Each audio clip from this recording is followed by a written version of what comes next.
up, boys and girls? Happy Tuesday. I like this part right here. Oh, nice and quiet. But you know the beat's coming back. I'm digging it. What's up, guys? Hope you guys had a strong weekend. Haven't talked to you since Friday live here on the channel. Has there not been music this whole time now that I'm looking at it? Darn. In my earpiece, there's music. Just know. Let me see if I do that. Okay, well, the mixer's not showing music. It did this the other day. There was music. We'll be all right, man. How we doing, boys? What up, chat? What up, Dang Lazy Mofo? What up, Quinn? Rich Homie Quinn. Josh here. What up, Jonathan? Adams, Louis Patino. I keep coming back to him. Why can't I quit you? That was cool. That's the coolest thing I'll ever do. Might as well end it on that. I don't know. Anyway, boys, we have... There wasn't music. God dang it. So I just did that and... Alright, well... My bad, boys. I didn't mean to make you wait in awkward silence. There was music queued up, but it looks like the mixer wasn't... the mixer wasn't picking it up right. I don't know. So... just pretend like there was cool music, and then I just did a sweet head nod to the bass drop, and yeah, we've got every team in the league playing today. Some of them a couple of times. The DraftKings slate, 15 games. The Fanduel slate, 13 games. You guys kind of know the drill by now. We hang out. We shoot the breeze. We research game by game here. Try to come up with some plays, some picks, some player pool. And then, of course, if you guys want to research along and use the tools that I'm using, the RunDFS.com MLB VIP spreadsheet will be the bulk of the research process today. So that is a perk of having a subscription over at RunDFS.com. Get signed up. Try out the Week Pass. I'll give you a little secret. Week Pass right now I think is $20. And on September 1st, it goes back to the usual price of $30 for the week, and there's like $100 a month, blah blah blah. I think the month pass right now is either $50 or $60. But once football's back, you guys know it goes back to regular pricing. So if you really want to test it out and get it at a discounted price, go check it out. Speaking of RunDFS.com VIP pricing, the pricing this season is going to be the exact same as it's been the last couple years.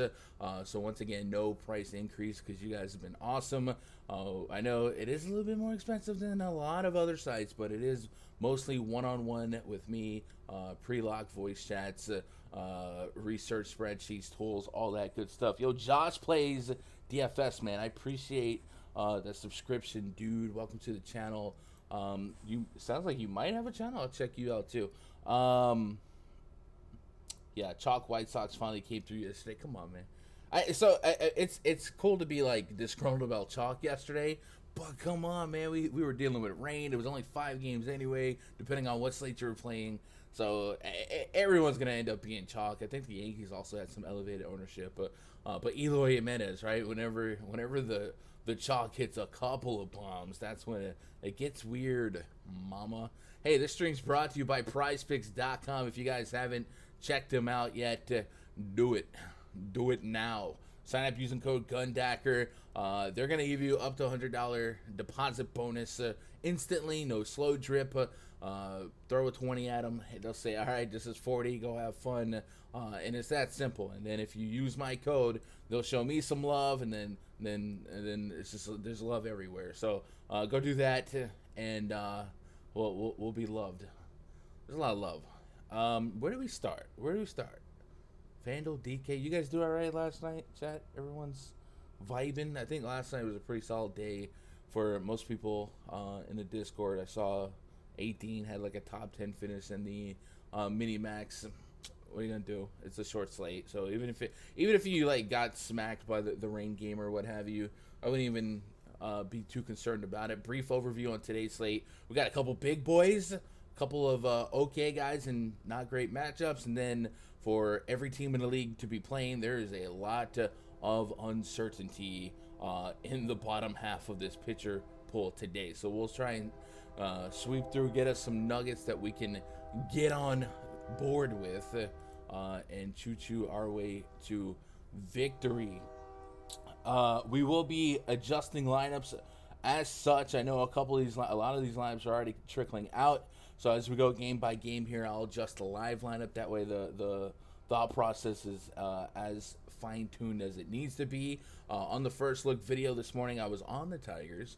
And we'll start with that game. Tigers at the Orioles. Casey Mize taking on Keegan Aiken.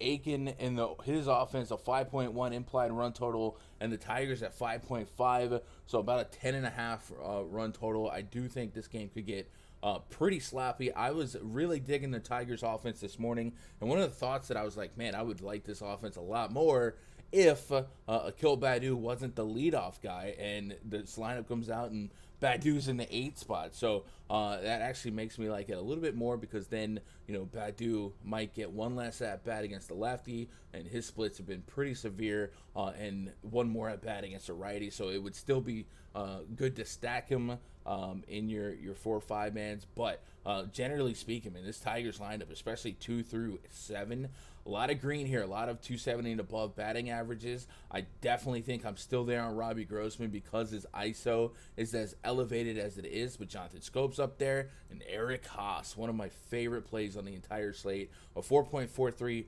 rating in the bomb detector.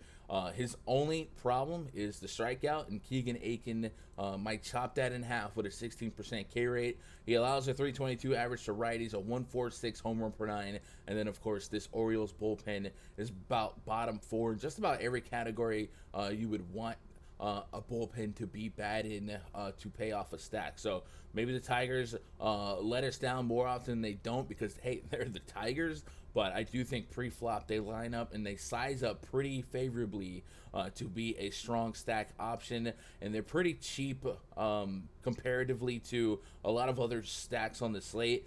So I also think they'll be kind of a stack that I like to also pair with some upper echelon pitching, maybe some Max Scherzer, some Sonny Gray, guys like that. On the other side here, I wouldn't push back on Orioles stacks either. Still makes sense. This Casey Mize a little bit up and down in the water, like his name was Bob, but the bullpen for the Tigers also really, really bad. So I think there's a world where Mize has a strong game. So I'm not dismissing that, but there's also a role where Mize struggles a little bit, has had a couple single-digit performances, but a lot of games where he's allowing a whip that's almost 1-to-1 or greater than his innings pitched. Last game against Boston, 7 hits, 1 walk, 3 bombs. Boston's, not really a fair comparison to the Baltimore Orioles, but heck, against Baltimore, 4 hits allowed, 2 walks, just 2 strikeouts, 14 ground balls. So I'm sure the BABIP right there will appear extremely low. So mathematically, maybe a little bit on the lucky side, and then you're seeing other games here where it's still 1-to-1 or better in terms of whip versus innings pitched. So I think that's one of those spots where in the back end of 100, 150 lineups, we might get a little bit of Casey Mize exposure to kind of diversify our pitching portfolio. But I don't hate taking some shots here on the Orioles. Cedric Mullins, Trey Mancini, Anthony Santander, probably guys that stick out to me the most, especially Mancini and Mullins. But I wouldn't push back on some Orioles stacks here just because of the matchup, and the pricing is really, really nice if they did hit. $2,800 for a guy like Austin Hayes might be in the heart of the order. Anthony Santander, $2,600. Of course, Mancini is like their major league player, but a lot cheaper as a whole stack than some other spots here. And we definitely seen this Tigers bullpen pay off some 5-mans. What do you guys got in chat for we matriculate on to the next one? What up, Tall? Rich homie Quinn. Sean, what up, Sean? I can't wait for Sean's hot take of the day, man. He's like chat version of Raj. Next game on the docket, Dodgers at the Phillies. Dodgers lineup is out, so let's adjust accordingly. Trey Turner, Max Muncy, Mookie Betts, Corey Seager, Will Smith, AJ Pollock is batting 6th. Chris Taylor in the 7th spot. Cody Bellinger batting 8th, and then Mad Max Scherzer. So Max and the Phillies, they got a little bit of history, okay? It's a little bit awkward. It just is. But Max has been really, really solid against the Phillies this season. He's averaging like 26 DKP against them in 3 starts, I believe. Let me double check that. 3 starts, 27 DKP. That's what you want. Max was really dominant in game number 1 against the Houston Astros. Astros strike out the least in the league out of any team, and he was able to get him for double digits. So Max is just a whole different level on a different planet. He is not a human. And on a slate this big, where you can take the floor versus ceiling of a guy like Max Scherzer, who in his debut for the Dodgers went well over 100 pitches, you can easily kind of offset the price point with value, right? Every bat in the league is on the slate, especially on DraftKings, and it's not going to be that hard to turn that 11K into an average salary of like 9K if you go out there and find yourself a 2K bat or something like that to kind of offset. There's going to be some value. So Max is definitely looking like a tier 1 option for me today. If he fails, he fails. I haven't looked at ownerships yet. I like to do research and then kind of gauge my player pool, what I like versus what the ownership is. But he's Max Scherzer. And I do think this Phillies lineup, there's a lot of guys that strike out 1-5. Sure, there's a couple of guys that don't strike out as much, but some of those guys don't have a ton of power. Odubel, Gene Segura, Didi Gregorius, I would be worried about him for a cheeky swing, but Jankowski, some of these other contact guys don't really offer up a lot of power to be super scared of. Bryce Harper and Rhys Hoskins both have bomb detector ratings over 4, high barrel rates, and Max Scherzer definitely can allow an errant home run here or there, 11% barrel rate in his own right. But I'm willing to take the risk reward here in the K percentages. See what you guys got in the live chat before we move on. Yesterday, Sean says I smashed yesterday's slate, finished second in the 121. Let's go, baby. 3,500. Let's go. That's what you like to hear. Congratulations. Stack-wise, Dodgers, man. Dodgers have a run total knocking on the door of 5. Aaron Nola is something that maybe deserves a little bit of diving and consideration.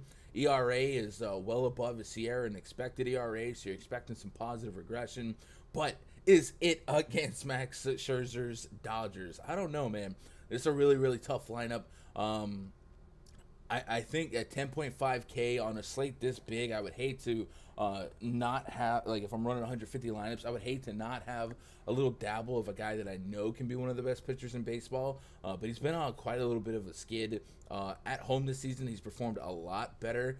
Overall, his home xFIP 283, a 33% K rate at the house, 223 average allowed. The ground ball rate 40%, the hard contact rate down to 30%. But you just look at this Dodgers lineup and you understand how menacing it is.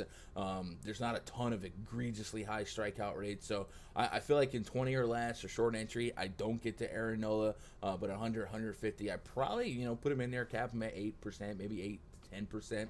And see if he falls into a solid game. It's one of those spots where it doesn't feel like the knee-jerk reaction is to stack the Dodgers or play Aaron Nola, and then generally by the field a decision doesn't get made, and then maybe later on tonight one side wins, and you're like, well, why did I take a shot at that? That's kind of the situation here. I feel like most people are just gonna throw their hands up and not pick a side, and I think with a large amount of lineups to fill out, I think I pick a side. I don't know if I pick both sides, but I definitely think I pick a side. So I'm kind of curious to see if I'm wrong on that in terms of people going after these Dodgers. Because one thing I do like about the Dodgers is they are going to be in a plus hitters park here, and this is a nasty, nasty lineup. And I just think every opportunity I should have Dodgers exposure because this is downright dirty. It's going to cost you Trey Turner, Max Muncy, Mookie Betts, 5,500 and above. Maybe that's not a comfortable trifecta to put with some Scherzer exposure, but it has the upside, and there's going to be 2K specials throughout the slate to kind of offset the stress, right? Max usually always going to give up 1 or 2 homers. I'd be looking out for Bryce Harper, and I think we said Rhys Hoskins also had a plus bomb rating. What up, solid picks here? Did I miss anything overly significant?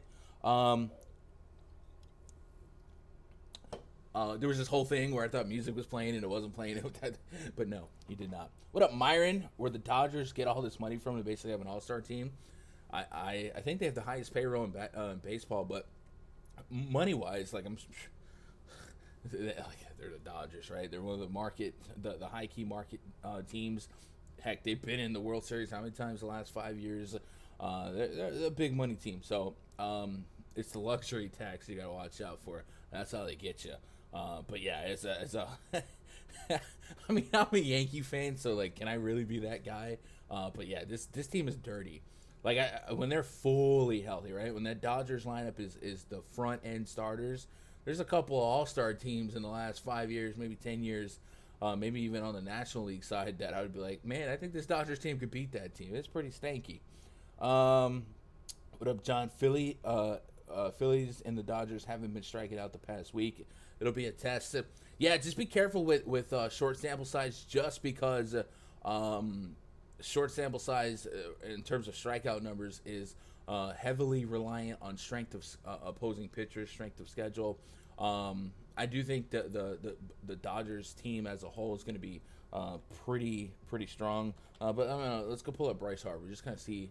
I can't really remember the names of like pitchers off the top of my head. Last Mets series, so it might have been like Stroman, Taijuan Walker, not really big K guys. The Nats pitching staff is stripped down. The Pirates don't really have a strong. So like, it's not like they've been seeing elite pitching. Is kind of my point there. You tighten up some sample size, and just like, if the Astros go into a series against Dodgers pitching and stuff like that, it's gonna look like they've been striking out more than last week. But it's really just a product of the quality of pitching that they're going against.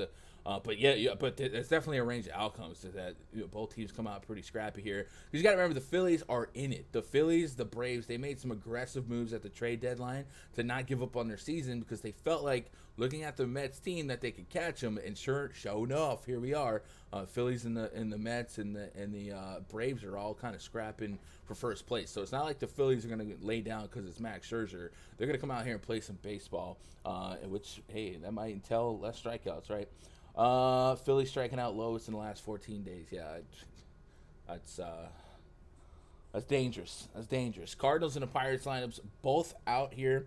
We got Tommy Edman, Dylan Carlson, Goldie, Nolan Arenado, Yachty is batting fifth. Harrison Bader, Paul DeJong, and Edmundo Sosa. J-Hap. Oh, my goodness. Why can't I quit you? I love stacking against J-Hap. It is my favorite pastime. Hoyt Park, former Yankee great, batting leadoff for the Pirates. Key Brian Hayes, Brian Reynolds, Anthony Alford. Amazing first name. Gotta say it. Jacob Stallings, Gregory Polanco, John Nagowski. I feel like somewhere in that name I can make a Monsters, Inc. reference. Like Mike Wazowski? John Nagowski, and then I'll work on it, and then one day I'm going to deliver it, and it's going to be just fantastic. Implied run total for the Cardinals, 5.1, Pirates, 4.5. Battles some southpaws, J-Hap and Stephen Brault. J-Hap, there's no way J-Hap is going to exist and me not go after him with a couple specific archetype players. I like high contact, high power righties. This morning I kind of isolated and pointed out Brian Reynolds, a nice little switch hitter, batting third. Does have a little bit of pop. J-Hab's going to allow over a 2.25 home run per nine against righties. Has just been a gas can for years now. 11.7% barrel rate this season. I actually don't hate the idea. Just getting to some Pirate stacks, if I can look at the projected ownership cumulatively and get them at less than I don't know, what, 6%, right? If this comes in like a 2-3% stack, I don't know that it will because it's J-Hap, but if it came in low enough, I would absolutely be an investor on the Pirate stack, because Hoyt Park, Brian Hayes, Brian Reynolds, Jacob Stallings has some pop. Even John Nagowski, he's been hitting for a strong average. He kind of fits the bill of one of those near 2K guys that could help me go up there and get a guy like Max Scherzer. And then Anthony Alford. I know like there's a lot of red here, but he's almost min-priced on both sites, and he's batting cleanup. So I'm just going to assume that he has some pedigree to be better than his results so far. So maybe we take a minute to look at his minor league card, because I just don't feel like they put up a random scrub in the cleanup spot. I know it's the Pirates, but I feel like there's got to be a reason Alford is batting cleanup. And if he is, man, it's J Happ, and it's almost min priced. I'm looking for a couple 2K specials to get me to the dance. So in the minors this season, he's batting 307 and 189 at bats. He got 14 bombs there, a 1 OPS. So definitely looks like in the minors he's been a really, really good hitter. Can we isolate this against lefties? 45 at bats against lefties. Batting 356, a 500 on base percentage, a 533 slugging, and 1 OPS with 4 stolen bases, 1 caught stealing, and 1 bomb. So yeah, Alfred right there in the thick of things, taking on a very beatable J Happ. There's my salary saver. I'll take some stabs at that. I may have some pirate stacks here. Them being dogs also. I don't hate the coin flip between Happ and Brault, respectively, in terms of who might fall first. So on the Cardinals side here, Cardinals also have a pretty elevated implied run total. Steven Brault, more of a ground ball lefty, 54% ground ball rate to righties, 50% to lefties. Hasn't allowed a ton of power. I don't even think he's allowed a homer to a lefty in years. I don't think he's going to eat up a ton of innings here, so they're going to hand the ball over to the bullpen, and then kind of all bets are off. 75 pitches in his first start against the Brewers, just 2 strikeouts, but yeah, 7-2 ground ball fly ball ratio. I think there's more upside looking at the underlying metrics of Brault and Happ in the Pirate side, but if the Cardinals got into this bullpen, I wouldn't be stunned here. But I like right now, I don't hate some Pirates money lines just based on the starting matchup. I think Brault, if you got him to 85, 90 pitches, there's definitely a world where he purposely eats innings pitching to contact. A lot of hit for average guys in his Cardinals lineup against lefties. Top 5, plenty of green. Arenado, Dylan Carlson, and Tommy Edman. Since the beginning of last year, batting over 300. All of them over 200 ISO and OPS, all around 900. So definitely some reason to be enthusiastic in playing those guys in your lineups. Arenado, you got to go up there and get him at 5.4. But man, I'm in on the Pirates. I'm in on Anthony Alford. I'm not playing either pitcher. So let's see what you guys got before we move on to the next one. Reynolds is having an amazing season. Yeah, Reynolds is tearing up lefties as well. So I like those guys individually, but I'm also fine with stacking the Pirates here. What up, Lorenza? You doing all right? Alfred can definitely hit. Yeah. So it looks like as long as he does have the pedigree. I think at 2K, bare bones min on Fanduel, $100 above min price on DraftKings. There's no reason not to kind of dig his chances to be strong against J Happ, and I'm all for grabbing 2 or 3 strong 2,500 or less plays to make me just feel like I got the keys to the Cadillac when it comes to pitching. Right, the less weird I gotta get at pitching, the better. Let's move on to the next one. Welcome to the class, Lorenza. You walked in the middle of third period. It's all right though. We're not going to single you out, Lorenza, all right? We're not going to notice. Indians lineup did come out. It's going to be the next game. Miles Straw, Ahmed Rosario. I don't know why I said like Ahmed Johnson. Rosario is going to get him with that Pearl River plunge. Franmil Reyes, Harold Ramirez, Oscar Mercado, Owen Miller, Austin Hedges, and Ernie Clement. We do not have an Athletics lineup yet. We do have Sean Manaea on the bump up against Sean V's favorite pitcher, Tristan McKenzie. We got an implied run total 5.2 for the A's, 4.4 for the Athletics. This is one of those spots where I think you guys can tell me any range of outcomes, and I'm like, yeah, I can see it. McKenzie, could he fall through a solid game here? We've talked about his K rate, almost 30% against righties at home. He's been at 31% collectively. The xFIP is through the roof. The walk rate is through the roof. That is a problem, and that's where the risk on McKenzie comes into play. He's one of those guys that can never comfortably play in like 20 or less. 50 would he be even stretching it, but at 100, 150, I'll give him 5% and see what happens. Last start against the Toronto Blue Jays, he ends up going 7 strong. Then there's a -3 against the White Sox. Then there's an 18 against Tampa Bay, a -1 against Houston, and the real fun outcome, 32 DKP against KC in a sandwich of negative DKP. That's the story of Tristan McKenzie, ladies and gentlemen. You don't quite know what you're going to get, but the fact is there is a world where he he could break the slate, right? He does have 30 DKP potential, so I can never not have a little bit of him in mass entry, 150 lineups. But in 20 or less, I don't feel like I have to take that risk, so I won't. But he'll be in the mix for big field. Sean Manaea, 10K on DraftKings. On the road, he's been pretty doggone good, right? 289 xFIP, 31% K rate, 198 average allowed is 0.78 home run per nine. The Indians are definitely a team that are really consolidated when it comes to their great hitters and their great power. Ahmed Rosario, Jose Ramirez, Fanduel Reyes, the only three bats on this team with an ISO over 200 since the beginning of last year against left-handed pitching, and the same with the OPS. So everybody else is either going to be a contact guy with no power, like a Miles Straw, or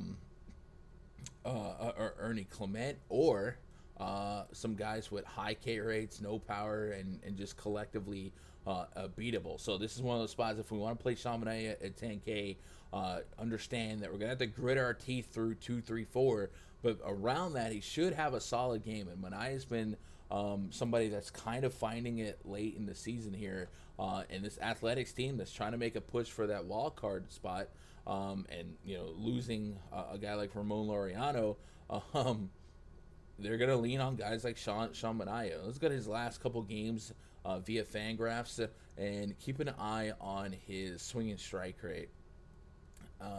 What am I doing? Oh, yeah, that's right. I'm doing me. Here we go. Plate discipline. 11%, 15%, 17%. So we kind of really want the 14 to 15 to 17 percenters. There is a stretch early in the season where he was getting some single-digit swing and strike rate. We really like the swing and strike rate in a single-game sample size to be like 12% or better, and a 70+% first-pitch strike. And that's kind of his recipe. Get ahead in the count early and then have the stuff to miss some bats. And Manaea's had that as of late. I'm looking for at 10K. I'm looking for him to have the ability to get me 30 DKP. Is it a common range outcome? It has been. 2 of his last 3, he's gotten you 30 DKP strong. You would take a mid-20 if we had to, but I do think there's a world where Manaea's pitch count, the matchup, in 150 lineups, I probably can allow myself up to 10%. I feel like I'm not really giving up a ton here, and if I wanted to pick on him specifically, he doesn't have like glaring weaknesses. His biggest weakness so far this season, and even going into the beginning of last year, he allows little power to lefties. This lineup has no lefties against righties. The ground ball rate's been elevated. The hard contact rate this year's dropped 10% versus last year against righties. So I definitely think his strengths are not. His strengths are being complemented with this lineup generally. So give me a little bit of Manaea, a lot less McKenzie. And offensively here, I think I'm just cherry picking. I think it's a couple one-offs here. Just bet on some talent, Jose Ramirez, guys like that. I don't think I dedicate to the full stack, even though the Athletics have. I guess the Athletics would be something to consider because McKenzie has the ability to just come out and fall flat, not throw strikes, load the bases, and get hit out the game in the second, third inning. So I guess it would behoove me to have a little bit of hedge life going on with McKenzie in the back end. Starling Marte, easily one of the top guys I would target for them. Stolen base, power, hit for average. Matt Olson, also probably a good handcuff option. And then past that, it's just kind of a little bit murkier, right? See what you guys got in the live chat. Love the card stack. Arenado, Edmund, O'Neill, and goalie. I think I saw O'Neill was scratched before I went on the air. Yeah, I don't think he's in the lineup. Lorenzo. Wasn't expecting an Ahmed Johnson reference. Let's go, baby. I don't even think Ahmed Johnson was expecting to be referred to today. Big T, right? Ace righties looking tasty here. Marte, Gomes, and Harrison. I actually don't see Yan Gomes in the projected lineup. I'm looking at Sean Murphy. And as I said that, it looks like a confirmed lineup is coming out. I don't see Yan Gomes in it. He's not in it. So It looks like it's going to be Mark Canha, Starling Marte, Matt Olson, Jed Lowry, Josh Harrison, Sean Murphy, Seth Brown,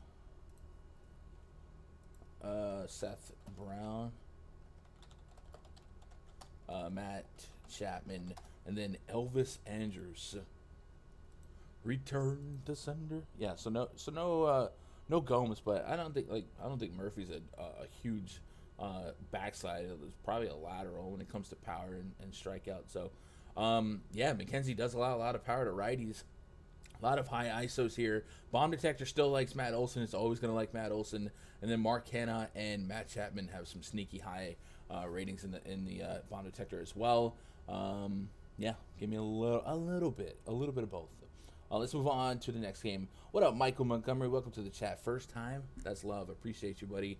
We're real laid back here, man. If you guys out there lurking, you haven't participated in chat, man, we love everybody. If you're balling on a budget, you grinding them quarters, we love you. If you playing single entry, 3 entry, we love you. If you a big baller, we got millionaires in the club as well too. So no matter what your experience level or bankroll level is, man, we're welcoming you. And we'll top it up, man. If you got questions, you got that feeling in your bad knee with the storm coming in, you're like, man, I like this stack, I like this pitcher. Drop it in chat. Share it with the class. Rays at the Red Sox. We've got Luis Patino and Erod, Eduardo Rodriguez. Rays lineup is confirmed. It's Randy Arozarena batting leadoff. Nelly Cruz. He's like a bird. He'll only fly away. Wander Franco, Yandy Diaz, Austin Meadows. Jordan Luplo is batting 6th. Then in the 7th spot, we got Manuel Margot, Brandon Lau, and Mike Zunino is your confirmed Rays lineup. On the Red Sox side of things, he can be your hero, baby. Enrique Hernandez, Jaron Duran. JD's batting 5th. Holy. I was expecting him to bat 3rd.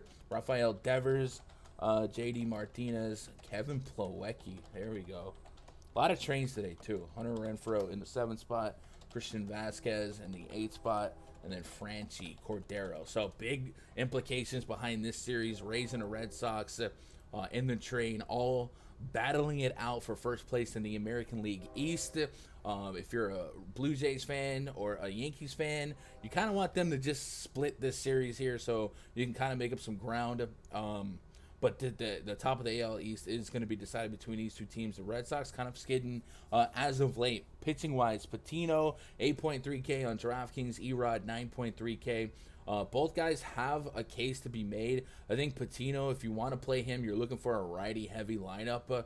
And this Red Sox lineup comes out with just 3 lefties. And if you want to play Erod, you're just hoping for variance to go your way. Pretty strong strikeout stuff overall. Almost 31% in Fenway this season. And the home run per 9 in Fenway, 132. So, not bad, not great. 9,300. Look for hopefully 25 DKP in the high end for tournaments. Keeping that hard contact down way low. He feels blessed. The 25%, that is amazing. But against lefties, 38.6%. Not a ton of lefties to be had in this Rays lineup, just Austin Meadows and Brandon Lau. Neither one of them are extremely menacing against lefties, but Lau does have a 200-plus ISO and a 395 rating on the bomb detector. So I would understand if you want to take a little bit of shots on Erod here. Rays do strike out at an elevated clip as a team. This lineup, particularly against lefties, though, a little bit stronger. But Rosarena, Austin Meadows, Luplo, Brandon Lau, and of course Mike Zunino will strike out with the best of them. All beatable spots, like winnable spots. So I don't understand. I wouldn't not understand from the Department of Redundancy department if you wanted to get to some Erod. I think I'm quite uncomfortable with both pitchers. But if you're trying to diversify, if you're just trying to get a little bit different, I understand it. I think I like the offenses in both games. And one thing that is sticking out is the Rays' implied run total is 4.6. That feels really low for Fenway for this lineup. Rosarena, Cruz, Franco, and even Yandy Diaz. But this first 3 is like a death row, man. 900 to 1 dot plus OPSs against lefties. And then I guess it does kind of fall off a cliff, but it does feel like this lineup could come out to play in a hitter friendly park. Patino 8,300. I guess this strikeout stuff against righties is there. We mentioned that there's just 3 lefties, so it is another spot where I could understand if you wanted to play some of him. He has a really high fly ball rate and a 1.42 home run per 9. I guess maybe I would be looking at what's his pull rate, right? Is he going to lose some flyouts to the Green Monster? And then, maybe his defense not as prepared to play the Green Monster in like the first game of the series. I'm going to pull up his splits. And basically what I'm going to look at here is fly ball and pull rate to righties. So we'll go to the Fangraphs card splits, and then we'll go down to the batted ball data, which is Aki. Against righties, 53% fly ball rate, just a 30% pull rate. So a lot of the stuff's going center, which is great because center field in Fenway is ridiculous. On the road, is it any different? No. All right, so the pull rate isn't as alarming as I thought it might be. So if you thought 8,300 could net you a shot at 16 to 20 DKP, I wouldn't hate you. I think I'm on board with taking shots on both offenses. I kind of like the Rays a little bit more. I just feel like I really like the idea of getting maximum at bats to Nelson Cruz in Fenway at 4,800. Sub 5K on DK. Batting second's been a really fun spot. I do think that the 2-hole is one of the more underutilized spots in baseball. I love it. We've watched Giancarlo Stanton win an MVP out of the 2 spot, man. You basically get maximum at bats. You get an opportunity for RBIs if you get a solid OBP guy in front of you, and then likely have a strong power guy behind you, some protection. And Franco's been really, really, really solid. Right? Let's get caught up on chat. What up, Terlansky? Don't play DFS, but listening to get an idea who to bet on tonight. 31 watch. Man, I appreciate that, Terlansky. What up, Max? Max is fading. Max. Ooh, love me some Chicago White Sox in Detroit along with Scherzer. Let's go. Max Stassi projected to bat third for the Angels. That is interesting. Is that for the early slate? If that's for the early slate, there's almost no chance he would play the main slate because of the doubleheader. Catchers usually take one of those off, right? Gorgeous Jimmy Garvin and Sunshine. We do the chat. If you don't know Shark Killer, we do this thing where we name obscure wrestlers from before I was born. And I'm drawing a blank right now. I'll just go General Akbar, man. That's the homie, man. There, boom. Mets hosted the Nationals. Next game on the docket. We don't have either confirmed lineup. Carlos Carrasco versus Espino. Paolo Espino. Carrasco coming back, building up that arm. We've seen him be a little bit more expensive than an AK for reasons unbeknownst to us. But he got up to 62 pitches in his start against Miami. Feel like, if you give him that plus 15 in a best case scenario, that's 77. I don't know if that's enough for me to get there, but it does seem like we could maybe knock on the door of getting that 5th inning, which would give us an opportunity to scoop up the win bonus. And at AK is our world where a +4 in another inning ends up being 18 DKP. I think it's possible. I mean, he was getting a strikeout per inning so far. The walks haven't been an issue. Looks like he's throwing strikes. I don't know. Maybe I don't completely rule out Cookie here because this Nationals lineup might be bad. We've seen a couple iterations lately where Juan Soto hasn't played because of injury. If Juan Soto was to be out for this game, I might think a little bit harder because I do like the Mets offense to give him a shot at the win. Right now they have almost a 2 run total differential. But I also feel like we are accepting a glass ceiling in terms of pitch count. So really best case scenario. So far, he's not striking out lefties like he has in the past, but I'm willing to kind of bank on progression, positive regression, based on the last 2 years being almost 28% carried to lefties. But the hard contact rate's always been an issue, so he's not going to sustain this 0 home run per 9. So look out for Juan Soto, Josh Bell. On the Mets side, offensively, I do think Espino is a very exploitable bad pitcher. A 2.23 home run per nine, two right-handed hitting last year, or 2.5. So Pete Alonso is going to project pretty well. Has a 4.21 rating on the bomb detector, and then Javi Baez has a 4+ rating, and he might be somebody that benefits from Espino not being as high of a strikeout pitcher as maybe Baez is used to. Ultimately, though, I do think the Mets are a stackable team. I mentioned it, the sense of urgency is at all-time high for all three teams at the top of the NL East, and the Mets need to put together some wins, man. Their fan base in the city's about to give up on them, and Espino is a guy that you should be able to get through. Maybe he makes it a little tougher on lefties, the hard contact to lefties and the ground ball rate to lefties. Not super imposing, but the K rate's low and the average is high. So guys like Jeff McNeil, these professional hitters, should be able to get on base. And then Dom Smith, man, he's another guy that if you can neutralize the strikeout rate, he has a lot of power in his swing, a 217 ISO against righties since the beginning of last year. So I'm in on the Mets stack. I would want to see the Mets not get overly trendy if I can get them at sub 10%. And I feel like most stacks on this slate would probably be sub 10% just because of how big it is. Yeah, I'll pick on this Espino bullpen situation for the Nats. And then when it comes to stacking the Nats, I probably don't get to that today, but I will allow guys like Juan Soto, Josh Bell to make the player pool. I just don't think I'm dedicating a full-on onslaught to the Nats. Not too long ago, my lazy analysis of the Nats is, look at this lineup. I'm only scared of Juan Soto, Josh Bell, and then I look up and like Carter Keyboom had a bomb, and a bunch of bums at the bottom of the order had some homers. But I think I'm gonna stick to that process today and only allow myself to get some singular exposure to Bell and Soto, and the rest of them can kick rocks. And I'll meditate on the thought of taking Carrasco's best case scenario, and I'm thinking that's strikeout per inning, get to 5 innings with 15 extra pitches, and scoop up a win. So let's look at the K factory on this one. If I give him, what did we say, 77 pitches? So I'll just give him 70 pitches here. If we get to 70 pitches on Carrasco, the K factory, it gives me 6.5 strikeouts. I would gamble on that, and then if I can get to looks like in this matchup we're projected at almost 14 pitches per inning.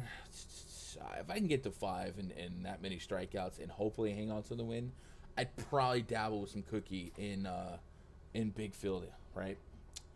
Can we crank up the mic a little bit? Yeah. Give me just a second. I'll just turn off my filter. I'm gonna be honest. I turned a filter on because I wanted the AC to be on while I was on the air. That way I'm not dying. But I'll just turn it off, and you guys let me know if we can handle it. If you guys are cool with it, you don't mind me sitting some AC. Boom. All right. I turned the noise gate completely off. So onomatopoeia. Let me know how that sounds, man. My bad. Max only got 40 last time. 40 what? Max went ballistic. You mean like Fanduel points, maybe? Sure. The missing link. Great Kabuki. Max on DraftKings, I mean, he was massive. 32 DKP, 10 strikeouts, 2 earnings. So even on FanDuel's sake, that's a quality start with 10 strikeouts. Like, I feel like Max was a fantastic play on any site last time. Love the Orioles part. Yep. What up, West Coast? Yeah, what's up, dude? Where's my boy Rod? Raj is a basketball guy, man. I keep him for the hot takes to keep us entertained for basketball. I don't really like hot takes in baseball because the math is there easily to prove him stupid, and then it gets ugly. But he'll be back for basketball. Maybe we'll get him on a football show or something like that. Do you want me to turn off the AC? I don't know. Chat. Are we good? Is this background noise too annoying? If it is, I'll deal with it. But I think we're good. But Josh Gilham, does that sound better? We turned off the noise gate. The great Antonio Inoki. Boy, what do you, chat? What do you guys know about some wrestling? Hold up, let me find out. We good? All right, lit. All right, Reds at the Braves. Next game on the docket. Braves lineup is out. Reds is not. We got Ozzy. I'll be here a while. Jorge Soler, Freddie Freeman, Austin Riley, Dansby, Swan, hold me closer, Tiny Dansby, Adam Duvall, Jock Peterson, and Steven Vogt. That's going to bring up the bottom of the lineup. It is as projected. Sonny Gray on the bump, Drew Smyly. I was a little bit interested in Sonny Gray this morning, and the lineup is the exact same, so I got to kind of stick with my guns here. Sonny Gray on is still low. What? Dude. I'm gonna say it's you and not me. I really don't think there's anything else I could actually do. But do this. I don't know, bro.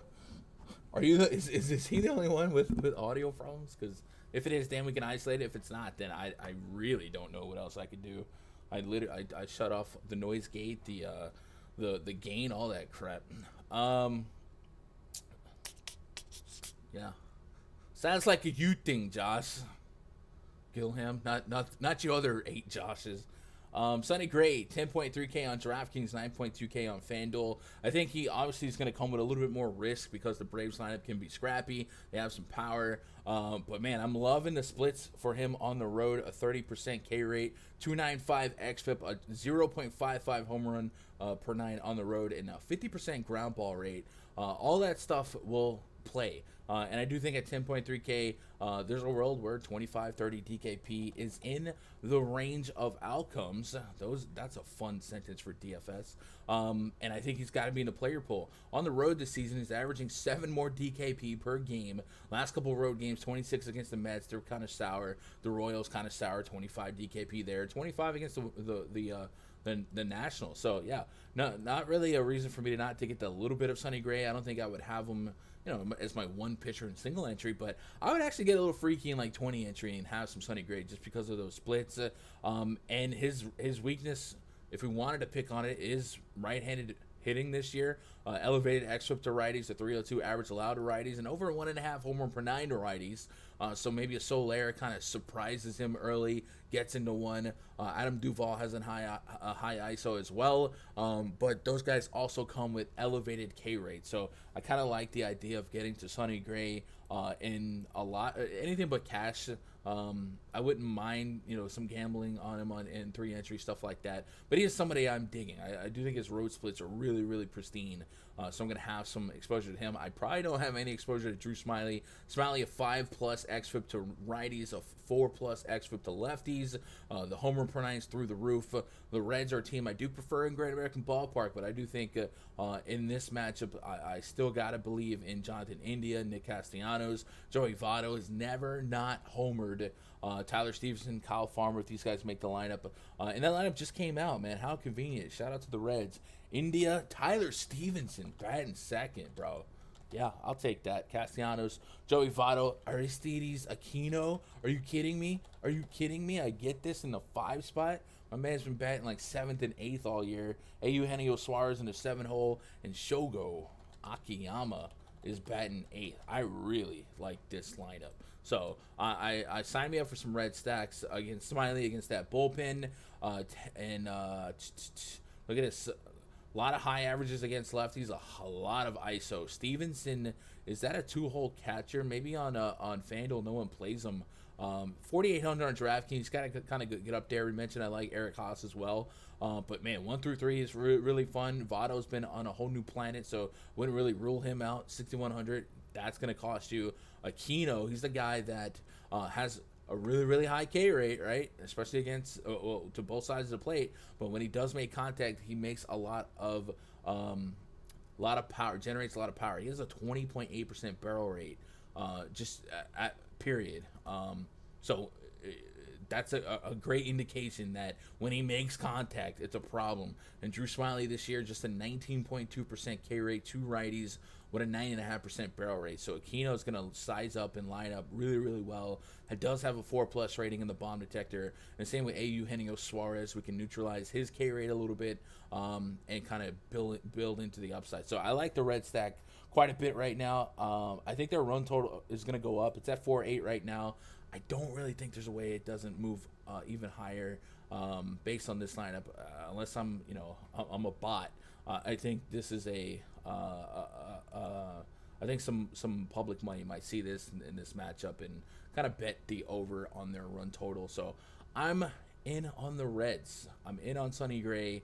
I don't want to stack the Braves. Maybe we get to a little bit of hedge life, just because I think the Braves are a fun team, but this lineup does have some strikeouts. So Albies, Freeman, Solaire's a nice chip and chair spot in the 2-hole. Mentioned I really like the 2-hole for baseball.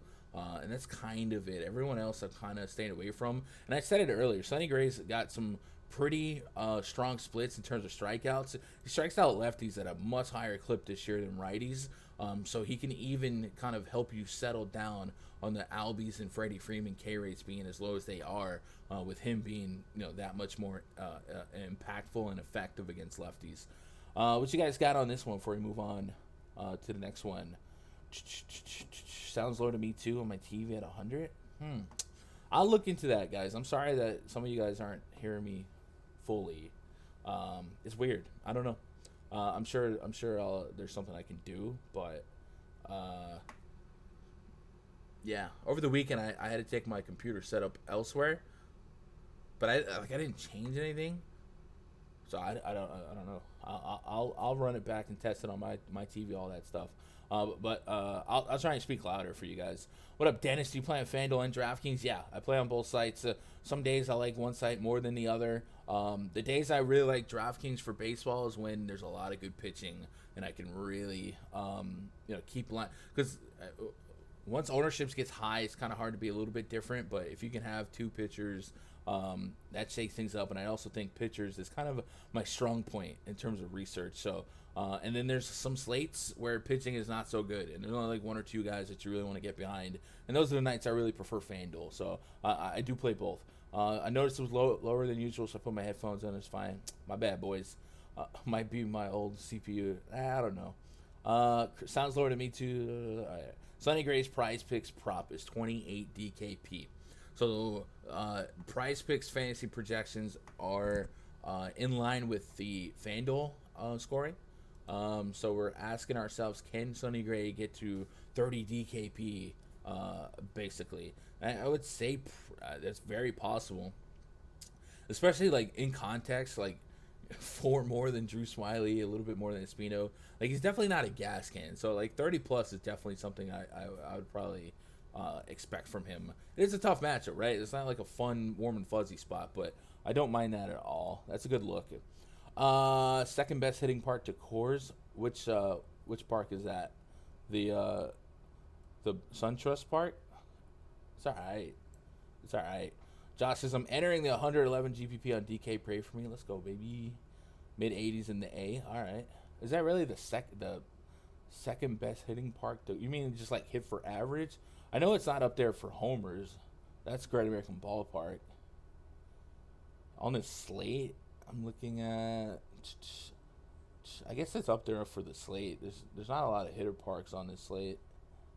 So yeah, maybe on the slate I could buy that, if that's the context of that sentence, all right, we got one game that's just for DraftKings. It's part of a doubleheader series. Aaron Ashby, Alec Mills. You guys know the threat of the doubleheader, just 7 innings, so you don't get as many implied at bats. And then neither one of these pitchers are really like doing it for me. Ashby might be full on bullpen send it game for the Brewers, and then Mills is a pure contact guy. So I really don't think I get to either pitcher. There's a world where Mills and his 60% ground ball rate just straight up steals a complete game in 7 innings. But even that, like, I don't know, that seems pretty unremarkable pre-flop to go after that. So I'm probably not there. Neither lineup is confirmed. The Brewers have a 4.7 implied. Is this a doubleheader? Like, I just see it's not on FanDuel. Or is it? Or are they? I guess there would be a notice at the top. This is a game set of a doubleheader for 7 innings. It's a 7-inning game and the Brewers have a 4.7 run total. That can't be right, right? That seems really high for a 7-inning game. Let's pull up MLB Vegas odds. Maybe I'm looking at labs for this, but 4.7 is really up there for 7 innings. I mean, heck, that's kind of up there for the Brewers' end of sentence, but sheesh. Let's see if what is this, Vegas Insider? Let's see if they got a different number for me.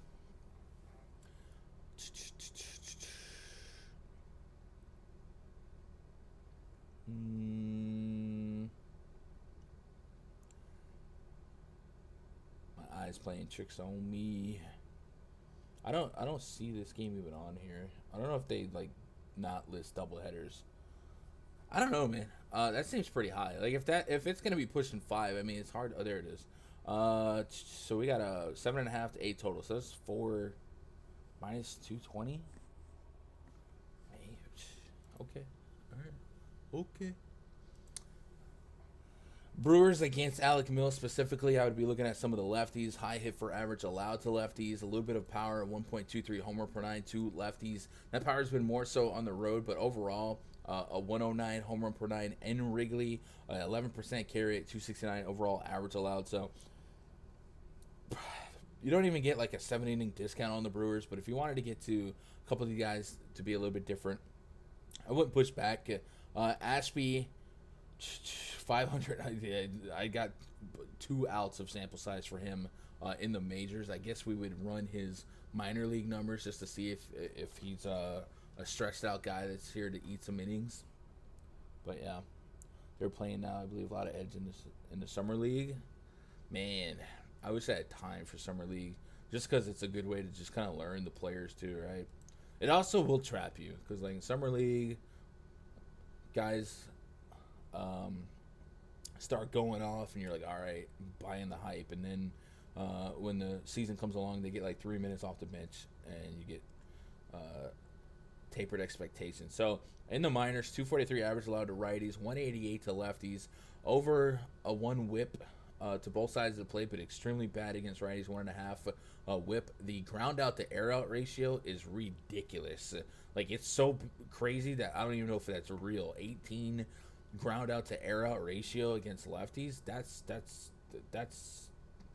doesn't seem right. But mathematically, I don't even know what that would be. And a 4.15. This could be the greatest ground ball pitcher in the history of history. It's like Zach Britton times 10 here, if this is accurate. Let's see what the game logs is. How many innings has he been going as a pitcher for them? June 30th, 0.2, 1.2. So it looks like no matter. Okay, so maybe the ground ball is right because he's coming in positive matchups. He went 7 innings on June 4th, but past that's a lot 2 and 1. So it looks like potentially a bullpen guy with a whip higher than you would want it. A little bit of a walk problem. So yeah, I don't think Ashby's here for. He's here for a good time, not a long time, right? I don't think he's going deep, so I'm not going to play him at 4,400.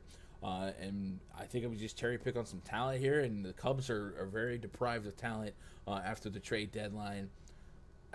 This game's rough, so I probably stay away from this game. I don't think I full stack either side. If I fell into a lineup with like a value Ortega or something like that, I wouldn't hate it. But I don't think I'm full stacking on game 2 of a doubleheader where I may not have lineups when it's time to kind of run my script. So I'll probably just stay away from it. And that's all I got to say about that. Twins hosting the White Sox. I like this. Dallas Keuchel taking on Griffin Jax. Keuchel, 8,700 on DraftKings. He has a 13.8% K rate to righties, a 19.4% K rate to lefties. Griffin Jax, a whole lot of not what you want, but definitely not what you want against righties. And that's going to lead us into the White Sox. I definitely just said Sox, right? Gosh dang it. There's a clip. I'm getting canceled. The White Sox. Yeah. White Sox have an implied run total of 5.8. Knocking on 6's door. Yesterday they went off. Day before they went off. Eloy Jimenez on fire. Griffin Jax definitely somebody they can get through. And this White Sox lineup is really righty heavy projected wise, and that is going to eat at the weaknesses of Jax, which is a high average to righties and a high home run per 9 to righties. It's hard to watch Eloy Jimenez do what he's done in the last couple of days and not just run to play him again today. 4,400, right? Guys go on hot streaks. They get 6,200 on DK. But it hasn't been the case for Eloy, at least not yet. Has hit you an extra base hit in every game since the 5th of the month. And the last 3 games, he's had 2 or more hits, and including 2 homers in the last 2 games with 5 ribeye steaks. So he's absolutely crushing it. He's locked in. He's in the zone, and he's going to be in my lineup. I would imagine in cash games, just thinking out loud, in cash games or single entries at his price point on both sites, he'll probably be one of the highest owned players in the entire slate. So you can bet on the failure rate if you want to. But this is just a really strong matchup. Twins also, bullpen-wise, really, really bad, depleted. White Sox are in another great spot. And this is a White Sox team getting Eloy Jimenez, getting Luis Robert, getting Yohan Moncada back lately. They're looking really, really good, really strong. The OMG Father, man. Appreciate that subscription, that follow. I'm used to saying follow. That's love. Appreciate you. Eloy's been killing it, right? White Sox, great Wisconsin accent. Maybe it's the Iowa. Guys, last night I watched the Field of Dreams for the first time. I'd never seen it. The Yankees White Sox doing the Field of Dreams game on Thursday. I was like, you know what? Let me go watch this movie so I can fully appreciate it when we get there on Thursday. It was pretty solid. It was all right. It's another one of those baseball movies, not really about baseball, but it's about baseball. It was cute. So if you guys want to, on Thursday, there's going to be a weird slate where I think all eyes are going to be on the White Sox and Yankees at the nighttime. And they have the special field carved out in Iowa, in a cornfield. And it's an ode to that movie, Field of Dreams. So if you guys get some time, it's a cute little flick you can find online. It came out in 89. A lot of you guys probably didn't exist in 89. White Sox stack, definitely one of my favorite stacks on the slate, but I would also assume that they're, if I had to guess, I would assume they're the highest projected owned stack right now. Running it back here on the Twins, Dallas Keuchel, definitely somebody I can pick on with a couple of upper echelon righties. I think Josh Donaldson would profile decently. Mitch Garver, I'm fine with. And then Jorge Polanco has been really rock solid for the Twins here. I don't know if I'm getting to like a full 4 or 5 man stack on the Twin side, but I definitely allowed some of these guys to fall in the player pool and have a little bit of fun. But White Sox for sure, give them to me. Let's get caught up on chat here before I move on. I'm gonna get different with an under-owned stack with the White Sox. Okay, buddy. 82, babe. Went from sniffing jock to looking for White Sox.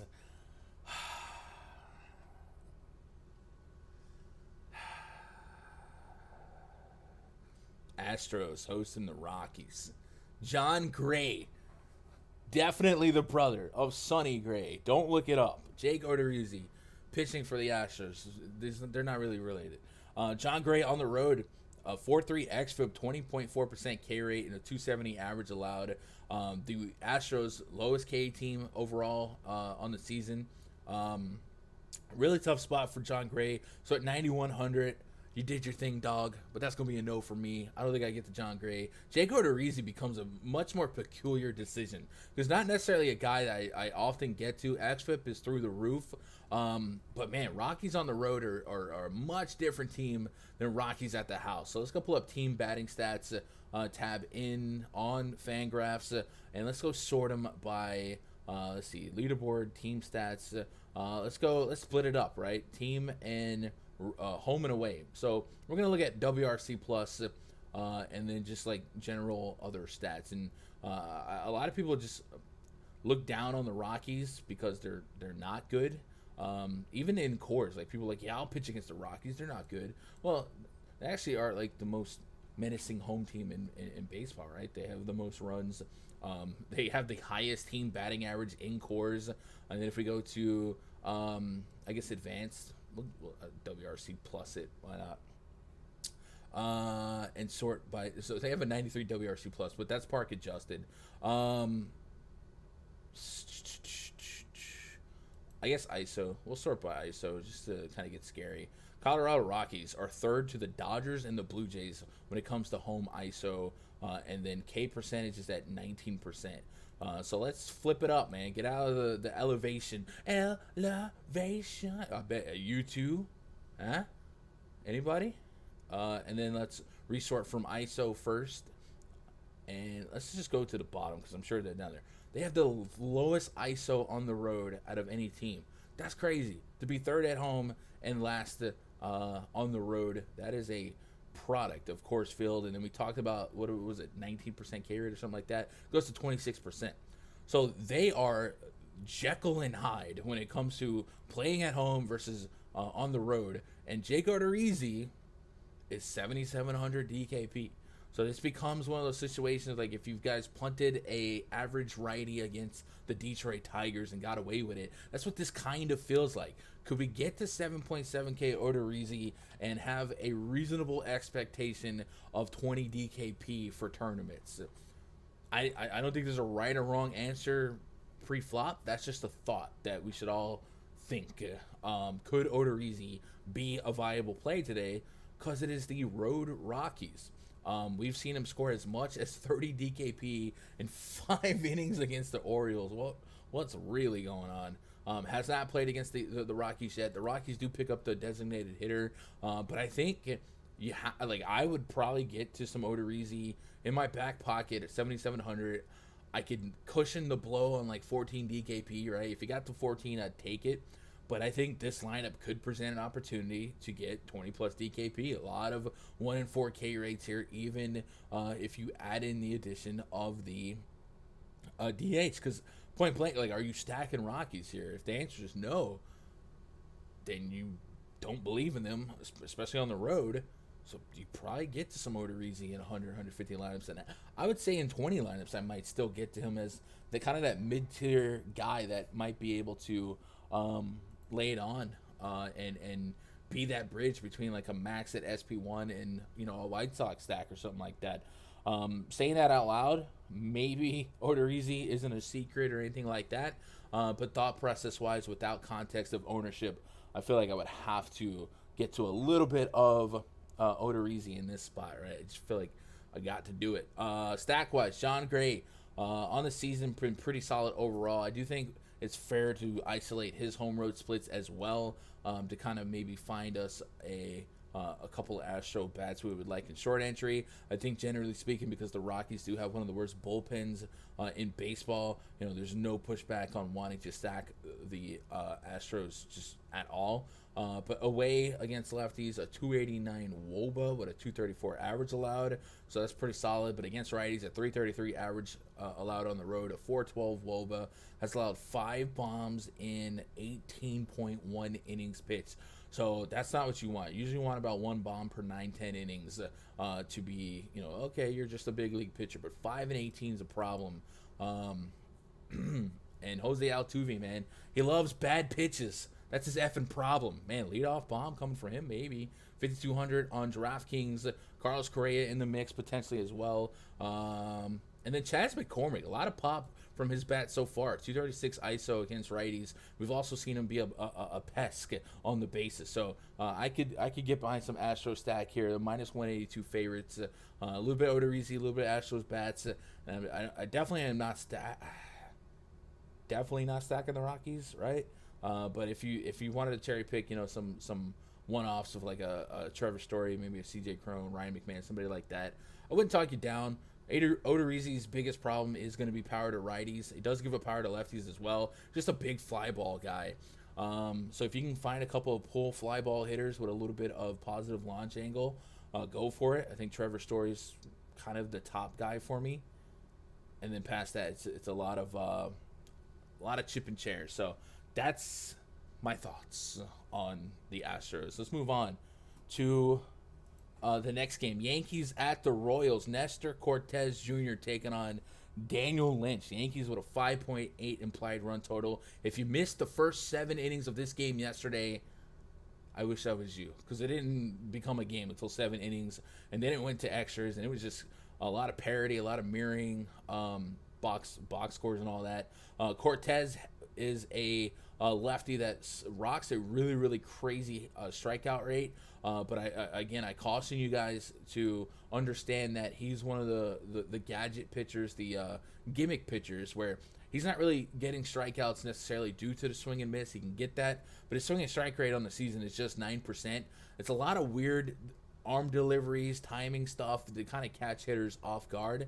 And I do think as he's stretched out to be a starter, I think, you know, a couple of looks at that guy. You're not that guy, pal. You're not that guy. You're not a 30% strikeout guy, huh? 2 strikeouts in 5 innings against the Seattle Mariners. Case in point right there, right? I think as a starter, his strikeouts are going to dip percentage-wise. I think he's still pretty solid. He's hard to hit. He's going to induce a lot of soft contact, but expect regression on the strikeout numbers just because a lot of that is either going to be lane influence when he came out the bullpen in positive matchups, or the funkiness of his delivery and stuff like that has a little less impact the second time through for the same hitter. So could we play Nestor Cortez though? 8,500, he's more expensive than the aforementioned Jake Odorizzi, but we might expect his deepest pitch count of the season to be today. And also, yesterday I mentioned they went to extra innings. They really ran through the bullpen. Aroldis Chapman is on the IL. They had to look at Clay Holmes to save the game in like the 11th inning. So Cortez with the elevated pitch count today also just might be asked to eat as much as he can to get them through. So this might be the first time you see Cortez go 6 innings, and I'm a little bit intrigued, just a little bit. Earlier this season against KC, 14 DKP and 2.2 innings. I think there's a lot going his way. I wish the price was a little bit more reduced to feel like I'm getting a discount where the risk reward feels a little bit more worth it. But I'm probably going to get to a little bit of Cortez here. And those reasons that I mentioned, the potential for 6 innings, the win potential is strong as well. There's a 1-run favorite. Maybe at that 5,800 price point on Fanduel makes them really interesting to go out there and get that heavy onslaught bat lineup. With that said, I do think pitching probably wins this slate more than it doesn't, right? There's every team in the league playing. There's going to be pitchers that drop 30. I don't think Cortez is often that 30 guy, but in terms of just filling a need and filling out the thought process of a lineup, I think he could overperform his salary, especially on FanDuel. But I think on FanDuel, you're more so pressured to win the position than win the value, and that kind of makes him a lower tier option for me. Daniel Lynch. I'm not playing Daniel Lynch. Yesterday, Carlos Hernandez was really, really rock solid, but he was really good. Lynch is just a contact lefty. That is potentially a problem against a righty-heavy Yankees lineup. It is a different lineup, just like their pitching is kind of depleted right now. A lot of COVID protocols, a lot of injuries. They will likely not have Giovanni Urshela. They don't have Gleyber Torres. They don't have Anthony Rizzo. They don't have Gary Sanchez. It's bad. Their pets' heads are falling off. It's rough. So I do think Stanton, Judge, LeMahieu, Luke Voit, those are going to be the death row righties to get through, and Joey Gallo is a problem if you're not striking him out. And so far, just an 11% K rate to lefties from Daniel Lynch. But you don't get a lot of that hit for average, so you're really hoping for power. There is a lot of plus stuff here. Somebody mentioned that Atlanta looked pretty favorable for hitters today. Well, this park's looking pretty doggone good in itself. Over 90 degrees out there in Kaufman, wind blowing out to left, right. You don't really need to give these righties even more power in their swing, but a little extra from the wind would be nice here, and I do think that's effective here. Lynch so far a 40.5% hard contact rate, 2 right-handed hitters with a high line drive rate. So I'm in on the Yankees. I often feel like the Yankees are overvalued and overrated offensively, but it looks like the matchup's fine for them here, and I'm cool with taking shots on them. And hopefully the field's a little bit sour. Carlos Hernandez looks like he's one of the top potential pitching prospects in the league right now. He's got a really dirty fastball. And just had really good stuff. It doesn't look like Lynch is going to be that. And matter of fact, let me look at his pitch report here, see what we might expect him to throw velocity-wise, because Hernandez was pushing 98.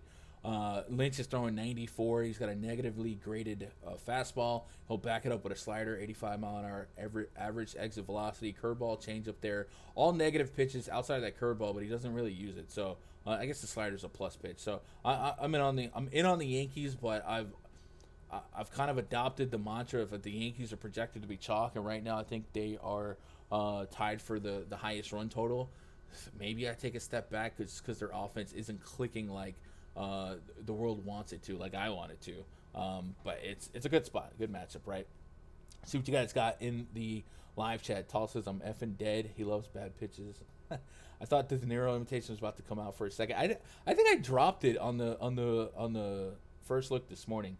We need some length out of Nestor tonight. His price picks props are maybe lower than they should be if he pitches more than 5 innings. Let's take a look. Nestor Cortez. You guys ever seen Nestor Cortez? He looks like Luigi. He's got a little mustache going. 20 and a half? 20 and a half is pretty low. If we can get to 6 innings, that would almost be a lock without strikeouts. But yeah, 20 and a half, I'd take that. What's his K prop? Like K prop, single stat, DFS, Cortez, 3.5. Like, I know his swinging strike rate is low, and I poo-pooed on him having a 30% K rate, but 3.5. What's the K rates in this lineup? Salvi. I'm scared of that. Hunter Doe. Okay, maybe this lineup doesn't strike out as much as I had hoped for. 3.5 is pretty low, but I like that. Fantasy point projection. Also, I don't know if some of you guys caught this, but I did add to the K Factory, which is our strikeout prediction model, an out projection. And the math behind all this is the average pitches per plate appearance for the hitter, for the pitcher, pitches per out, yada, yada, yada. And it helps us kind of guess how many pitches per out it would take and how many pitches per inning, how many strikeouts per inning. So I've been kind of dabbling with this. So if you guys ever wanted to like add that to your betting, PrizePicks also offers out projections. So like 50, basically you take their projections divided by 3. That's how many innings you would get. And there's a couple of interesting numbers here. So 16.5 pitching outs for Sonny Gray. That's what, 5.2 innings. If we gave Sonny Gray, and that's tough because I do think the Braves are a pretty solid team. But if we gave Sonny Gray 90 to 100 pitches, is that a reasonable outcome? 98. So I'm gonna give him 90 pitches just to be safe. Basically, I'm looking for length, 6 innings. 90 pitches gives me 19. Or that's not even Sonny Gray. That's crazy. Control F. Gray. You're killing it today, Gun. We got jobs. We got food. Our pets' heads are falling off. Isn't it fun to enjoy baseball content? I feel like that's my goal in life. Is to make baseball content, which by design and by default is got to be the most boring content to consume. I try to liven it up a little bit. Sonny Gray, pitches per out. If I give him 90 pitches, 18. So at 16.5, yeah, I'd probably take a shot on the over on outs for Sonny Gray as well. And that's how we use that. Yeah. We need some length out of it. Okay, we're good. All right, let's move on to the next game. Giants hosting the D-backs. Zach Gallen, Fanakis, taking on Alex Wood. Alex Wood is 9.8K, pitching in Oracle, where it's been a really, really good spot for him. A 3.47 xFIP at the house, 26.4% K rate, a 210 average allowed, a 0.88 home run per 9. He keeps the ball in the park, on the ground, and he's facing a Diamondbacks team. That's going to be an interesting matchup. We got a couple guys that don't have enough qualifying at-bats to really give us strong strikeout projections. Another train here. I guess it's the Alex Wood train taking off. But a lot of no power, or a lot of high contact guys here. So you might be able to, or you might suppress his strikeout propensity. Alex Wood, that is. I think what's really turning me off here is this 9,800 price tag, and also the fact that he's a man, and then I have a girlfriend. But I do think at 9,800 in this park, there's a world where 25 DKP isn't an outlier. He's only averaging 17 against them this season, and only got to 4 against them in his last outing. I'd really have to meditate on this one. What has he faced Arizona at home? At home, he got to 24, and that's kind of what I'm focusing on here. Is his home splits have been pretty solid. So I really think he's overpriced for his median outcome, and I don't even know if his ceiling outcome is a positive. At this price point, 98. I feel like if I don't get 30, like I don't feel like I need him to win a slate. 26 is fine. You take 26 from any pitcher at any price on this slate. I think I would reserve my exposure of Alex Wood based on what the D-backs lineup actually comes out to be. If it's this specific lineup, I don't feel like there's enough strikeout potential here for me to go heavy, invest heavy. But I'm keeping an open mind about it. Right? If this lineup comes out way different, I'll take some shots. But I think right now 9,800. That's probably a little too much for me to be in like with Alex Wood. Zach Gallen on the other side here, 32.6% K rate to righties, a 21.9% K rate to lefties. XFIP is elevated to lefties as well. Giants will likely serve up a lot of lefties. Lamont Wade Jr., Brandon Belt's been kind of heating up. Brandon Crawford in the mix, Mike Yastrzemski, Alex Dickerson. There is a lot of guys that could really eat into his splits against lefties. And then on the road this season, his home run per nine has jumped up to 1.2. Oracle still going to air to the side of the pitcher more than the hitter, even though a lot of people hype up the fence adjustment. It's still not like Coors, so relax with all that. But I think the Giants have been really, really strong, especially as a home offense. That I just don't have the warm and fuzzies here. 7,100. I feel like if I can get to some Jake Odorizzi exposure, it's kind of not fair to not have a little bit of Zach Gallen to diversify the back end of 150 lineups. So I think I would, but it would definitely be like no more than like 6%, maybe 7%. And then a 187 home run per nine to righty so far this season as well. So maybe a fun Posey bomb or a Chris Bryant, somebody like that. Pitching here is just kind of rough, but neither offense is really just screaming at me either. I think the D-backs bullpen, one of the worst bullpens in baseball, so you could justify the Giants stack. Hopefully they get into Gallen early and you dip into that bullpen faster, because this team as a whole is really really good. A lot of 200 plus ISOs, a lot of high OPSs, and then I think they could be balanced. I wish this lineup was confirmed to have like really sharp thoughts here, but I think right now I'm iffy on pitching, and I'm close to stacking Giants where I'm at right now. Right. I'm a man. I'm for you killing. Yeah. I'm glad somebody's getting some of these. Blue Jays at the Angels this game. I believe this is another one. Is this a doubleheader game? Because it's only on DraftKings. Yeah, this is the 8-10 Blues is part of a doubleheader. So it's a doubleheader game, so it only gets 7 innings. So this game's only on DraftKings. Ross Stripling versus Jose Suarez. Stripling is having not the greatest season so far. Against righties this year, a 21% K rate. It's up a little bit from last year. And then the K rate to lefties is going up at 28%. I want to go for a walk. I'm going to go for a walk here. Could we justify Ross Stripling? 27 DKP against the Indians in his last outing. 6 Ks. Got 18 against the Mets. The Royals, got 5.1 innings. The fact he touched 100 pitches. The only reason I want to explore this is the Angels are not good. It's Shohei Ohtani and the gang. There's a ton of strikeouts in this lineup, right? Even Ohtani included. Just David Fletcher, Jose Iglesias. He can be your hero, baby. Kurt Suzuki. All these guys have sub 20%, but they're just surrounded by 25+% K rate. So, like, we got to explore Stripling a little bit, right? Like how do we sell ourselves? So I guess first of all, we'll look at recency bias and look at the underlying metrics of his pitches, right? We don't get too results oriented. Like Cleveland, his strikeouts were high. He had a 15% swinging strike rate against Cleveland on a 70% first pitch strike rate. That definitely was a huge step up from his Royals game. And then there's games like the Boston game where the swinging strike rate single digits, Tampa, Baltimore.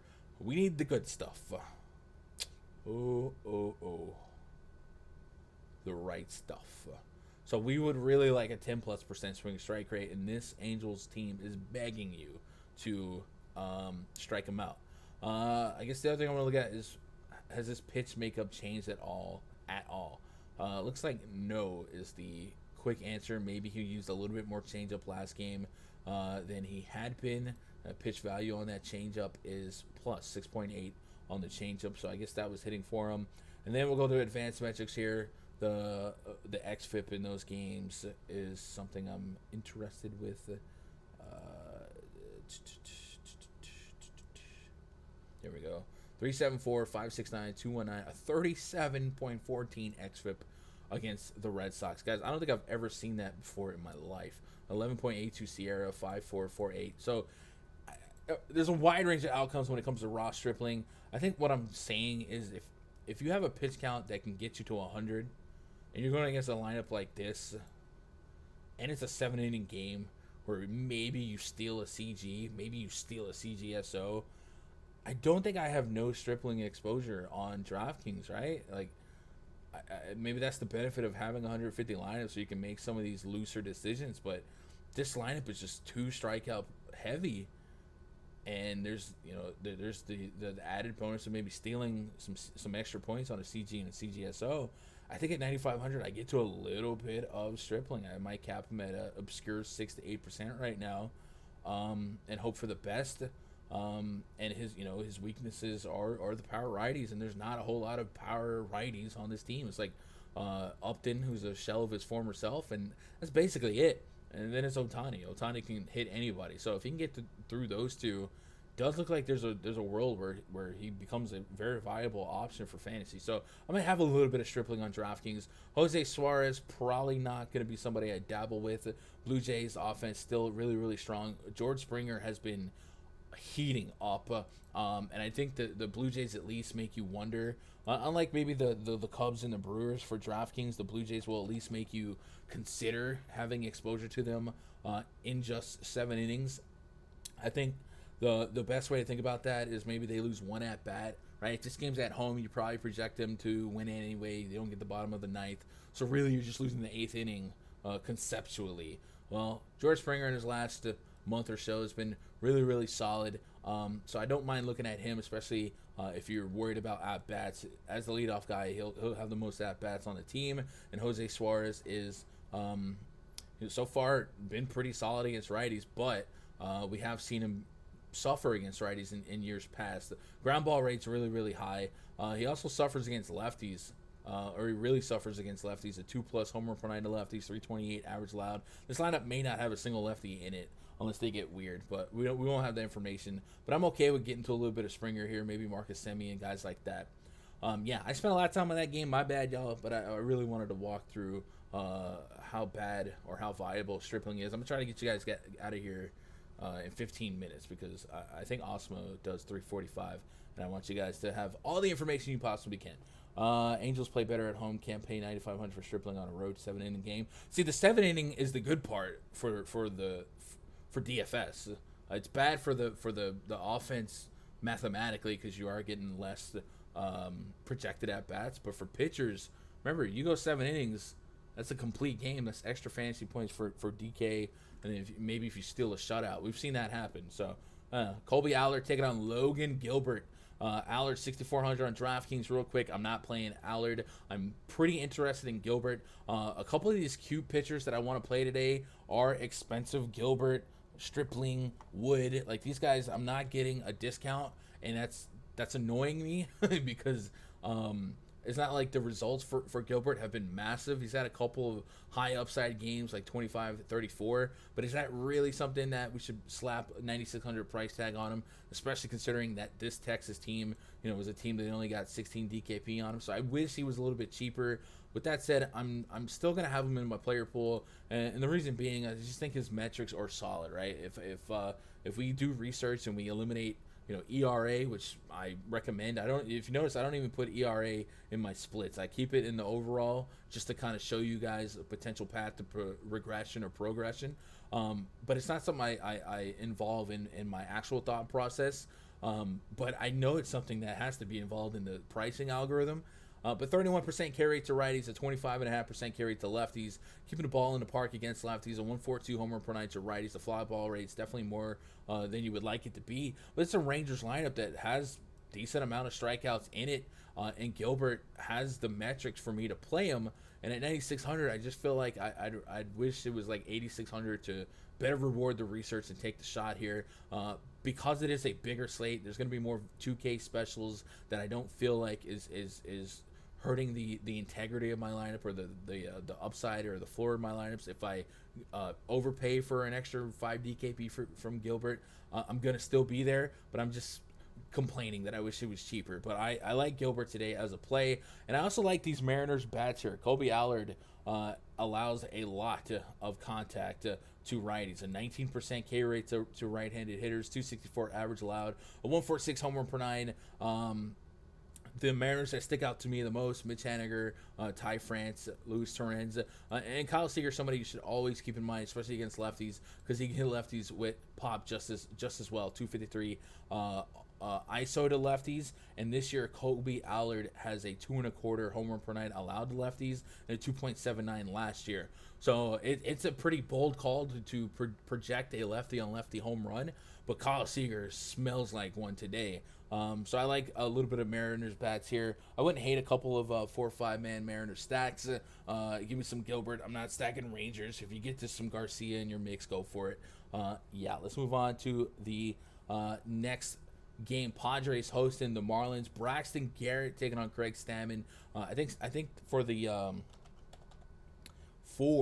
Padres, I believe this is a full-on bullpen game. Stammen has gone more than one inning a couple times in his last 10, so we really can't play him, and we really can't overanalyze his weaknesses or his strengths. We do know that the Padres bullpen as a whole is a pretty solid plus bullpen, so it's not likely to be a positive 9 innings of at-bats, or at least a plus EV 9 innings of at-bats for the Marlins, and they have an implied run total of just 3.2, so amongst the lowest on the slate, if not the lowest on the slate, especially considering it's not a 7-inning game. The Padres have a 5 implied run total. They're up against Braxton Garrett, 291 average allowed so far to righties, 127 home run per nine, elevated line drive rate. I definitely wouldn't push back on a Fan Machado, guys like that. Padres stack does make a lot of sense. This is an aggressive base running team, and it's they hit for great contact, great power against lefties as well. Manny Machado is 5,800. You got to go up there and get him, but everyone else under 5K. Fam sticks out to me. Will Myers is an interesting shot as well, and then Jake Cronenworth. I prefer the platoon advantage for him, but if I want to get to a stack here, and I think maybe Garrett could get hit out early, I wouldn't leave him out of the mix here. Padres, I'd probably start around maybe 5-6% as a starting point. That is the slate, guys. If you want access to the spreadsheet, I'm going to be filling out my personal player pool after the stream. You guys are willing to, or you guys are welcome to check it out. My tiers, my player pool, my stacks, my stack exposure percentages. You don't have to follow what I'm doing. You don't have to copy what I'm doing. You just, if you want to see where I'm at there, and then of course, F this page completely. If you just want access to the K Factory, strikeout projections, out projections, the bomb detector, all that cool stuff, go to rundfs.com, get signed up. Like I said, rundfs.com has released pricing for the upcoming football season, basketball season, all that cool stuff. And nothing has changed. It's the same as it's been the last couple of years. So you can get on that, but until September 1st, the week passes are cheaper. I think they're 20, but don't quote me. I think they're 20. They're usually 30 in peak time. So if you guys want a little discounted access to the VIP stuff, that's cool. I'll also be in the RunDFS.com VIP Discord. It looks a little something like this. Looks like we're getting a couple of new lineups out here too. So in a minute, Mookie Betts got scratched. You get alerts in the Discord just like this. So if you guys want access to this, I think this is the most valuable part of VIP, is having that 24/7 text chat, having a group of minds grinding with you, and then having some people to talk to while you're making a lineup, shooting a breeze. That's it. That's the slate breakdown. For those of you that are going to get out of here, do me a favor, hit that thumbs up before you do. For some of you stragglers that want to hang out for a little bit, what I'll do is I'll go back and I'll get some more lineups fixed and adjusted. If any of you guys had questions, comments, concerns, I'll knock those out as well.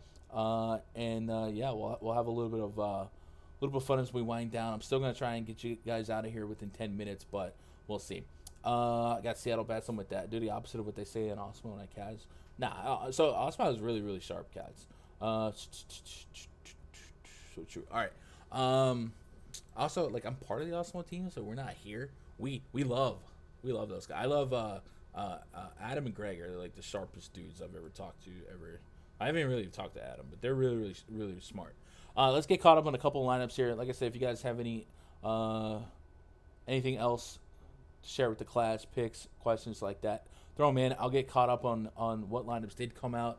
The Orioles lineup did come out. Cedric Mullins, Ramon Urias, Trey Mancini, Anthony Santander, Austin Hayes, DJ Stewart, Maikel Franco, Jorge Mateo, Austin Wins. I mean, it's in his name, you know. You play Austin because Austin wins.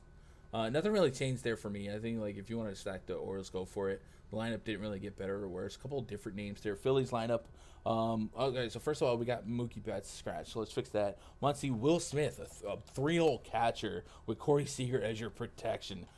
That's stupid. That's actually dirty. That's not fair. I'm telling. Cody Bellinger promoted to the 7th spot. Billy McKinney, former Yankee great, in the 8th spot.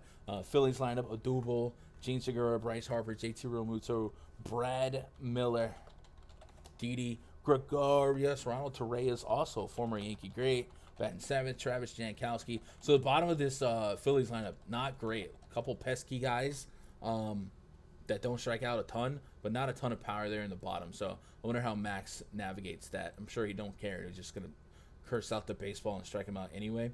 What else did we get here while we were blabbering? We had a lot of lineups for the mid games. Nats and Mets. Did we get anything on that? We got a Mets lineup. So Brandon Nimmo, Jeff McNeil, Peter. You're Jeff McNeely. You're Jeff McNeely. Dom Smith, Michael Conforto. Anybody get that reference? Was it Never Been Kissed? Remember that movie? Anybody? Jonathan VR batting 7th. James McCann. Is it? Was it? I think it was Trent McNeely, I think is the reference. So if you got that, kudos to you for being as much of a nerd as I am. Rays and Red Sox. I believe we had that lineup already. Cubs. That lineup's not likely to be out. Reds and Braves. We had that already. Twins. That lineup's not out. We do have the White Sox though. Tim Anderson. Adam Engel is batting 2nd. Jose Abreu, Eloy batting cleanup. That should suppress his ownership quite a bit. Yohan Moncada batting 5th. Andrew Vaughn batting 6th. Luis Robert. This lineup is actually disgusting. Cesar Hernandez. He has more home runs than you think he does. I promise you that. Batting 8th. And then Sebi. Dr. Sebi. The controversial Dr. Sebi. 2,600.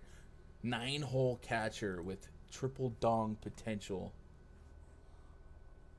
Astros lineup did come out. Jose Altuve, Michael Brantley, Aledmus Diaz batting 3rd. That's interesting. Yordan batting 4th. Carlos Correa batting 5th. Kyle Tucker, Chaz McCormick, Taylor Jones, me and Taylor Jones. All right, I'm getting a little corny today, right? All right, that's it. That's everything that we had, right? You posting bomb detector? Yeah, we'll do a bomb detector look now, and then maybe 30 minutes before lock. If you haven't seen it yet on Twitter, I'll try and get that up. So let me refresh it now and see who's at the tippy top. Thanks, I'm wondering, Nola over Mad Max would be a good pivot.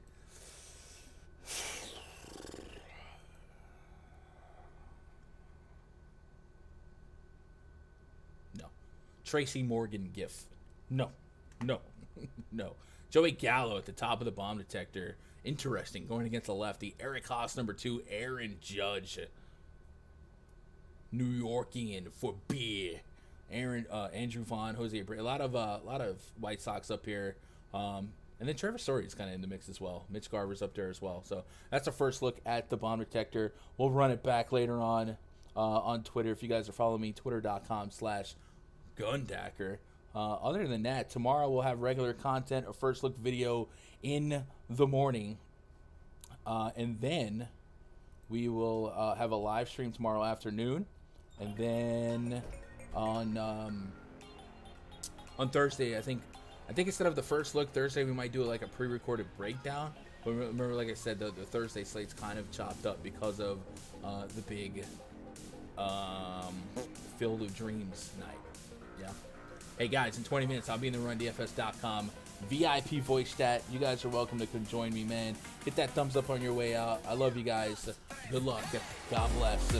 And go win some money. Hit that end screen.